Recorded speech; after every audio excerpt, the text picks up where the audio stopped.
અમદાવાદમાં થયેલી ગોઝારી પ્લેન ક્રેશની ઘટનામાં 265 લોકોના મોત થયા છે, જેમાં ગુજરાતના પૂર્વ મુખ્યમંત્રી વિજય રૂપાણીનું પણ નિધન થયું છે। વિજય રૂપાણીના બાળપણના મિત્ર અને રાજકોટના પૂર્વ મેયર જનક કોટકે તેમને શ્રદ્ધાંજલિ આપી હતી। તેમણે બાળપણની યાદો તથા ઇમરજન્સી સમયે જેલવાસની પણ વાતો વાગોળી હતી।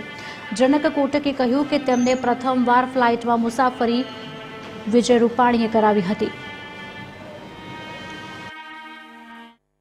હું તો એમ કહીશ કે હે પરમાત્મા, આ જે હાથમાં આવ્યો છે એને પુનર્જન્મ દઈ અને રાજકોટની ધરતી ઉપર લઈ આવો અને વળી પાછા રાજકોટના પ્રજાનો સેવા કરવાનો એને મોકો આપો, કારણ કે એના કર્મ એટલા હતા, એ જીવદયાના બેલી હતા, જે આ ગૌરક્ષા માટે જે એને એમ્બ્યુલન્સને આપ્યું એ તો ઇતિહાસ રચી નાખ્યો એમ।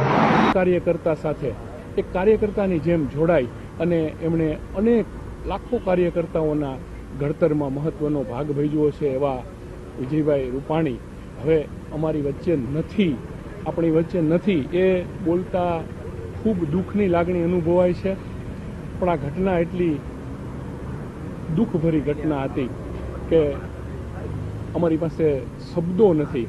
વિજયભાઈનું જે રીતનું અમારા જીવનમાં ઘડતરમાં ભાગ ભજવ્યો છે એ માટે વિજયભાઈ પ્રત્યે અનહદ દુઃખની લાગણી સાથે સહાનુભૂતિ એમના પરિવારને મળે।